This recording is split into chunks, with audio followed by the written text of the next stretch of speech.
Welcome to Wellsprings of Faith. My name is Father Jurgen Liias. I'm a Roman Catholic priest serving on the staff at St. Patrick's Church in the next town to Melrose, where we tape this program.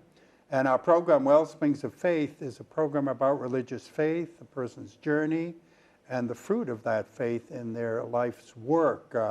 It's a wonderful joy to welcome back a former guest, an old friend. We go, gosh, I don't know how far back.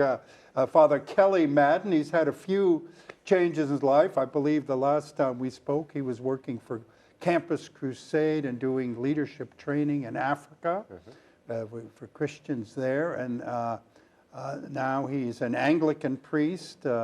I take a little credit for that because he came into the priesthood under my ministry as an Anglican priest myself. And then he's working with a fascinating ministry called the Boston Fellows. And we're going to hear a bit more about that after we kind of catch up. You know, this program, we always kind of look at a person's spiritual journey. I don't know how long ago it's been here, but I can't remember your journey. So I suspect there's no one out there. We're going to say, I already heard that, but maybe an abbreviated form of your own coming to Christ as a young man or whenever it happened, and your life a little bit in Campus Crusade, and then you can pick up in your journey into Anglicanism and now your work as Boston Fellows. Yeah. Well, my maternal grandfather used to say I am the sixth generation of people that have held up the cross of Christ, that have claimed Christ very actively, not always as well as they should have, but with all sincerity. Does that mean in the clergy, or just as faithful followers of Christ? Zealous right. followers of Christ. Almost always, however, in the Wesleyan tradition. Yeah. The Free Methodist, Wesleyan, Nazarene tradition, and so. Which, of course, I always claim has Anglican roots. It is. Since John Wesley was an Anglican priest. And never left the Anglican Church, nor Charles. Yeah. There are mostly ecclesiastical reasons why it formed its own thing in North America. But so I grew up in that tradition, got involved with Cru at the university level. Really, that's where I really came to understand the work of the Holy Spirit in my life. Cru, you mean rowing or ministry? No, that's what they call Campus Crusade now here in the United States. Oh, okay. Yeah, it's good. I didn't even know that. Yeah. Internationally, it's still officially Campus Crusade for Christ, but here in the United States, it's known as Cru. And what's that officially stand for? It's a neologism, I think. It sort of represents crux, but it's a slang that they started using in the university ministry. It's not C-R-E-W. It's just C-R-U. Oh, C-R-U. CRU.org. Right. Yeah, is their website, and they have dozens of ministries that are connected with that. Josh McDowell, Athletes in Action. Student Venture, the Jesus Film is part of that. Is part of that ministry, and lots of things overseas. So I was involved as a student at the University of Central Arkansas, where I graduated from college. Went straight overseas, went straight to Africa, French-speaking Africa. Lived in French-speaking Africa for 13 years, working. Which countries? Abidjan, Ivory Coast. Okay. Dakar, Senegal. All right. Bamako, Mali. And then at the end of the time, I was sort of the field coordinator for all the French-speaking countries in Africa. So traveled as far west as Senegal, and where I'd lived, and then as far east as Burundi, Rwanda, other places, and I worked myself out of a job there.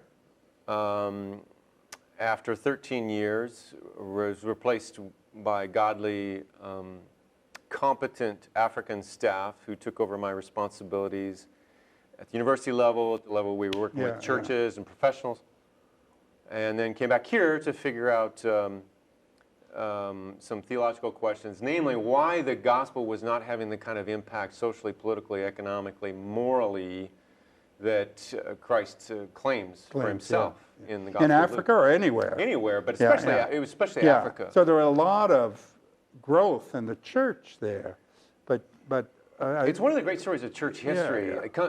Africa comes into the 20th century south of 10% Christian, comes Right. out of the 20th century north of 50% Christian. Wow. I don't know of another story like it for nearly 1 billion people on that continent. Yeah. And yet I was just really I majored in political science, political theory, really in college, and was very disappointed in what I was seeing in terms of how it was impacting the world. Yeah, I mean, I think of everything from some of the social things like obviously apartheid and genocide in Rwanda, and even I was in Kenya and Uganda, all the corruption and the AIDS epidemic sweeping through, all that have some moral dimensions to it. Yes. You would think that the Christian faith would, but who are we to judge as Americans? Well, that's true. Anyway, true. but that could be a conversation. I'll have you back for that conversation. Okay. Because I want to get to your recent life. And I suppose when you came back is when we sort of met, right? Right. I started attending the Thursday morning men's breakfast. Right. I think that's where I first made my connection with you. I had been exposed to the Anglican Church in actually in Zimbabwe, just very surface level, and then for a lot of reasons was looking for a new church home, and started attending Christ Church when you were there, and didn't realize I didn't have a good understanding of what Anglicanism was really at all. I call it the original non-denominationalism. It's very, very, very broad. Yeah, right, tent. right. It is. But more importantly, I think it corresponded to what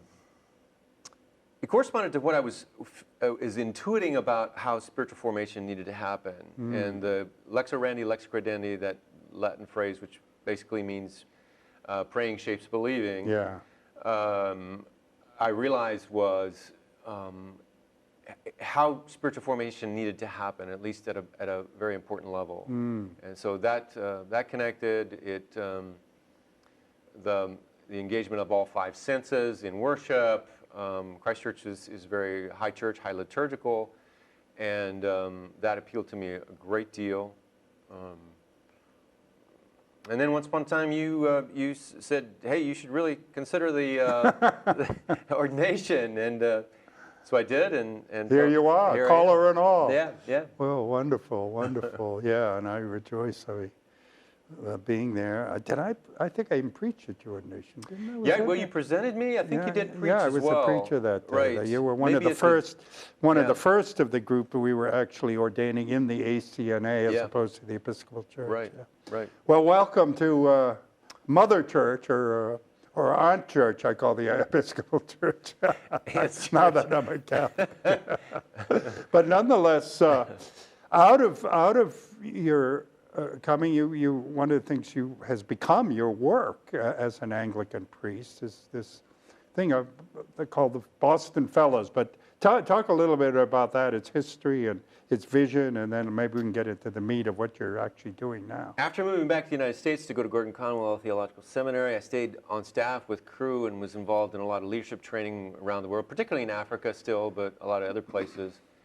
And I kind of had a thought experiment going, if you were to create an ideal hothouse environment for the discipleship and spiritual formation of professionals, what would it look like? And I envisioned, well, you'd pull them out of their normal working situation, you'd have them do spiritual disciplines together, you'd have them look at examples of good people in faith, do a lot of reading together, do ministry together. And then right after I was ordained, Bishop Bill Murdoch, my ordaining bishop, said, well, I'd like you to help in leadership development in the diocese. There's this you could do, there's this you could do, or there's this fellows program at Falls Church Anglican, they've got another one in Pittsburgh. Look at that. I looked at that and said, that's almost exactly the kind of thing that I had envisioned.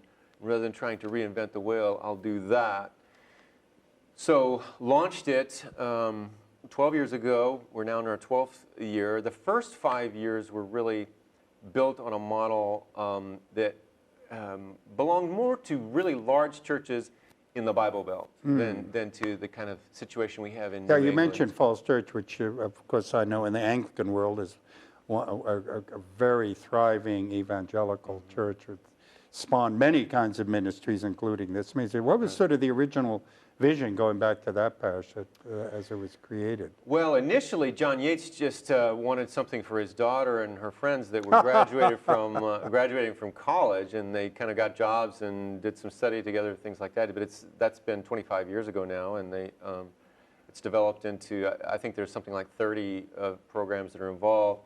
My program now no longer takes people exclusively straight out of college, and I don't have to get jobs for them anymore. I don't have to house them anymore. Yeah, the original program, as I remember, was young people coming out of college, come together, live together, minister together while they're doing secular employment in whatever fields they're in. Right. And to live out their Christian life both in community and in the workplace. Exactly. And connect with the church usually. Exactly. Right. But I was Local trying to get church. them jobs in their interests, and I'm not a headhunter. And so I changed the model on the 6th year to something that was much more doable. People already living here and working in Boston, and I could concentrate on what I really wanted to do, which is their spiritual formation and vision and theological base for serving God in the working world. So the mission of Boston Fellows is to equip emerging leaders to serve God and neighbor in the working world. And how do people get involved with this? Since you're not, as you said, they're not just coming out of college, moving here, but... Right. Well, there are people coming from all different liturgical backgrounds, ecclesiastical backgrounds. We have a few Anglicans, but by far it's non-Anglicans that are involved. We have official partnerships with 5 churches in Boston, and then people come from other places as well. Yeah. They apply at our website, bostonfellows.com, and go through a process of them making sure they understand the level of commitment that's involved, and we understanding who they are and where they're at. It's really open to anyone who's willing to hear about a Christian understanding of faith and work. They don't have to even be Christians to participate in the program, as long as they understand that we're definitely going to give them a Christian understanding. Have you actually gotten someone who wasn't a Christian? I have had people that, after having joined, said that they came to a genuine understanding of faith through the program. Okay. They were nominally Christian, or in one case, a fellow said, I'm not sure I believe any of this stuff that I'm supposed to believe as a Christian. I said, Hector, that's fine, wonderful, glad to have you involved, as long as you understand that I'm going to be talking from that perspective. And a couple months in, he was like, I'm all in, this is it. They're real solidifying. Year after that, I married him, and one of the girls he met in the program. That also solidifies things. The funny kind of way reminds me of my own life growing up, and I remember my last year of seminary. Now here I was in seminary, so I had some level of commitment. Obviously, I wouldn't be, and unlike a lot of my generation, I didn't go to seminary to avoid the draft during Vietnam. I really wanted to be a priest. But it was only my last year of seminary doing the work of ministry in a church where I was working in an intern program. It was sort of like what you do, only it was a full-time job in a parish. Even while I was kind of finishing up school. And it was there that I really had, I call it a conversion to Christ, and there is something about the doing, maybe more than just the thinking, that's very important about it's funny in the dynamics, faith works, and all the history of the struggles about that, and the meaning of that, the Reformation and the division between Protestants and Catholics. There is something about they being inseparable if you want the fullness of it. You can't really have faith without works. You can't have really works without faith. And works sometimes bring you to conversion, and sometimes, obviously, faith hopefully bears fruit in works.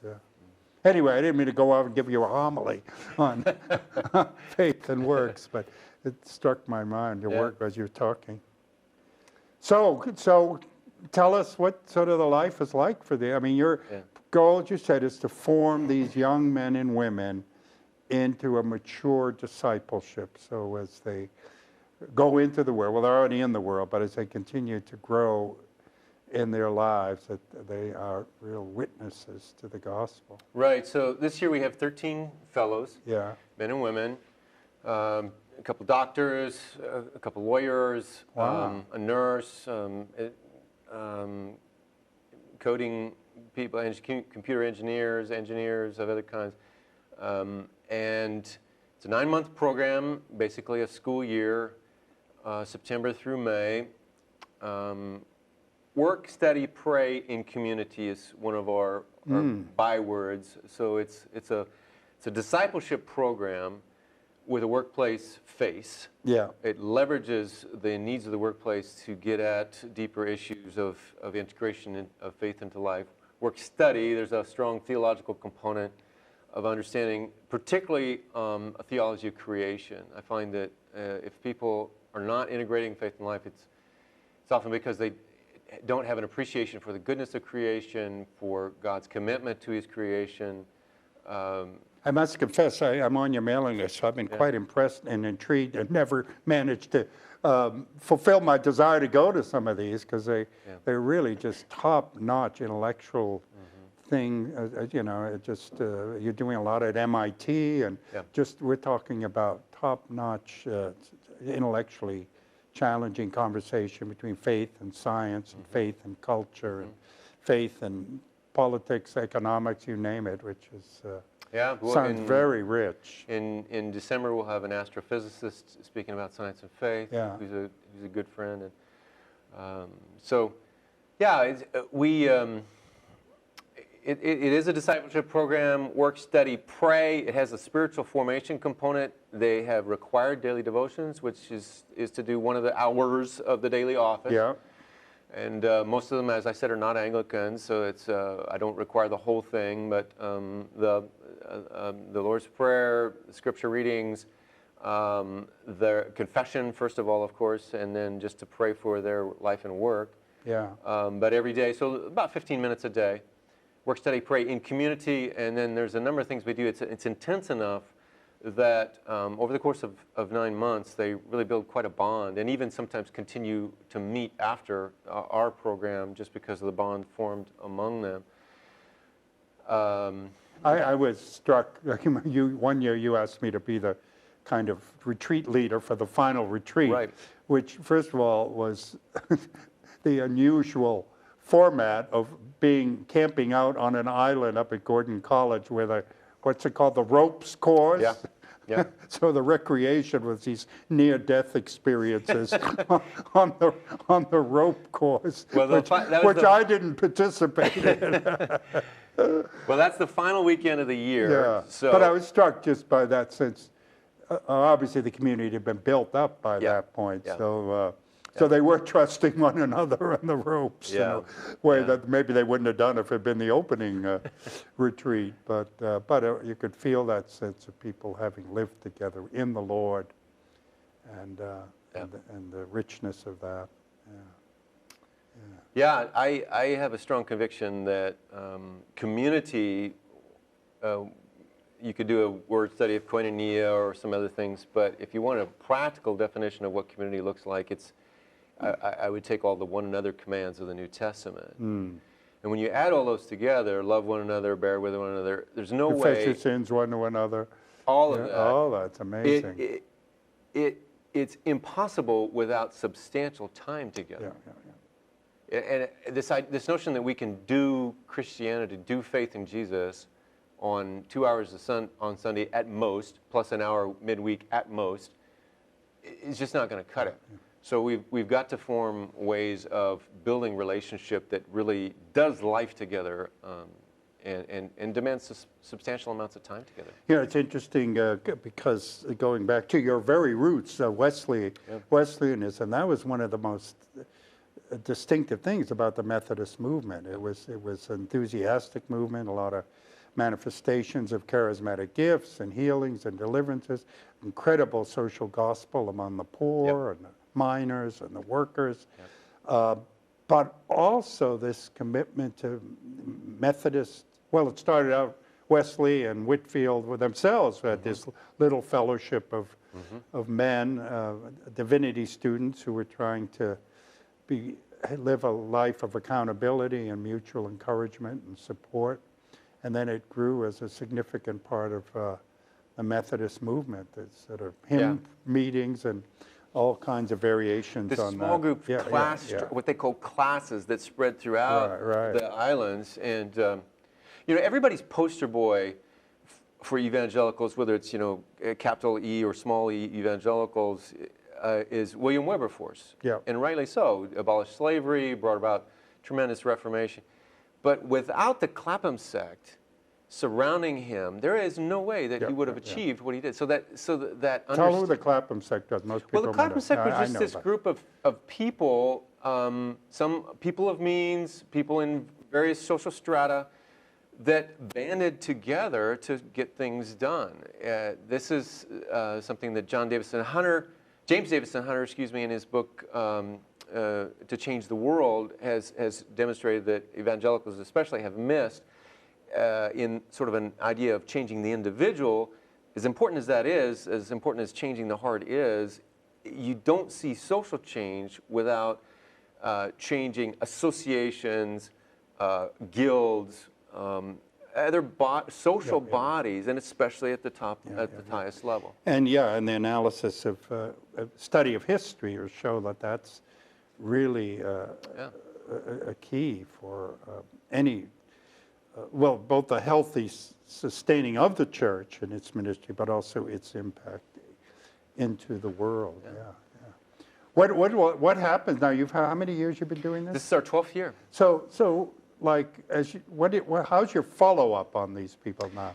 Well, that's the big question. Curious, what are they following some of these learned things like continuing fellowship? That's been an ongoing issue for me because on the one hand, I don't want to form the Church of Boston Fellows or something like that, but I do want to see what we can provide. So 6 times a year we have a public event like the ones that you've been talking about, the faith, whether it's faith in science, faith in healthcare, faith in arts, whatever. That is our public events, and we invite them back. These are one-off events that are actually day-long, 5 hours in a day for a conference. So really a meaty treatment of a particular issue. That's one thing. And then more recently, we've started forming what we call industry cohorts, which are, there's one in STEM, in finances, business in general, the arts, healthcare. These are like 8-week cycles that are sort of mini fellows programs that are run by the alumni in these sectors. In these fields of endeavor. Interesting. And I try to organize a set of readings, but also they, again, required the daily office, building community, reflection, discussion. And the readings that I shape or get other people to choose follow the creation, fall, redemption, restoration structure. So always saying, how did God make this particular sphere of life good? How is sin messing it up? My sin, our sin, messing it up? How is Jesus redeeming this sector back to the Father by his cross, who's doing good work also now? And then do we have any intimations in the Bible about what that sector will look like in the world to come? Any glimpses of what healthcare or financial investment, financial stewardship, or whatever could look like in the New Jerusalem? And there are glimpses. I mean, they're not enough to. No, but there are all these probably just reading today happen to be the daily mass and the gospel of Jesus talking about commending his servants and then saying it isn't like, I commend you going to heaven, you can sit there and relish it's so now I'm going to give you a bigger job because you've done well and been faithful here, I'm going to give you a bigger job. Well, and even in the sense of work in heaven, it's sort of, but it's like in the Garden of Eden, the difference was the curse wasn't work. The curse was fruitlessness in your work. Exactly. Because of sin, And in fact, the way that you said that, in heaven, that's how I was raised to think about it. I've come to think, along with N.T. Wright, who kind of planted the articulation that heaven is not our home. That's the interim state, that the end game, the final picture, is New Jerusalem descending out of heaven, Christ living with his people, not us going to live with him, but him living with his people. And so I've tried to learn how to speak in those terms rather than the end game as being... Yeah, thy kingdom come, thy will be done on earth as it is in heaven. And not to just think that in temporary forms, but in eternal forms. Yeah. Heaven come to earth. Amen. The new heaven and the new earth. Amen. The scriptures. The new creation. It's not the end of creation. It's exactly the emergence of a new creation. Because the final state, our final state, the most important teaching of the New Testament on our future is not immortality, it's the resurrection of the body. Yeah. In the image of Christ's own resurrection. He is the first fruits from among the dead, and we will be in his image. But that's our future, a material future. A very strange sort of material, because he seems to be able to pass through rooms and all these other stuff. But or as I like to say, the rooms pass through him. Someone said, I mean, he's actually more substantial in his resurrected body, not less substantial. I like that. Yeah, well, that's C.S. Lewis. He has Okay. that brilliant insight in one of his books, I think The Great Divorce. Okay. Yeah. But it is that sense. So this has been going for 12 years. It's a wonderful model. And out of it, as you said, is springing this whole dive professional Christian guilds. I would love to see fully formed guilds. I'm partnering with Boston Health Care Fellowship, doing something more recently with a group that hasn't previously existed in Boston called Faith Tech. It's exactly what it sounds like, Faith at Work program for people in tech, and bringing them into the city. My alumni are kind of taking the reins to make that happen in the city. Yeah. It's interesting, I'm a new Catholic, as you know, but discovering sort of the Catholic Church, there are all these Catholic professional guilds. I'm not sure, I'm not familiar with them enough. I get the feeling they're sort of lawyers who happen to be Catholic and have some event together, rather than, although I think originally they had the model of being guilds, where you really were trying to bring your profession, your vocation, and your faith together, and not just as personally, but in the public square. Well, I think that's so important. And I think that's where a lot of Faith at Work programs have missed, in that they think of Christians at work, or Christians using work to fund the kingdom, to finance the kingdom. Not as much that vision of Dorothy Sayers of serving Christ through your work. Right. That the work itself can be redeemed in the name of Christ to serve God and neighbor. That's right. Yeah. Absolutely. And that sense of vocation, I always like to tell people when I preach about this, when I come to work, particularly in the Catholic setting, and Anglican too, I kiss the altar and I kiss the gospel book. And I told people, now those are because they're the center of my vocation. When you go to the office, kiss your desk. If you go to school, well, you better not kiss the students, but you can kiss the blackboard. But some sense that this is sacred space, a sacred work.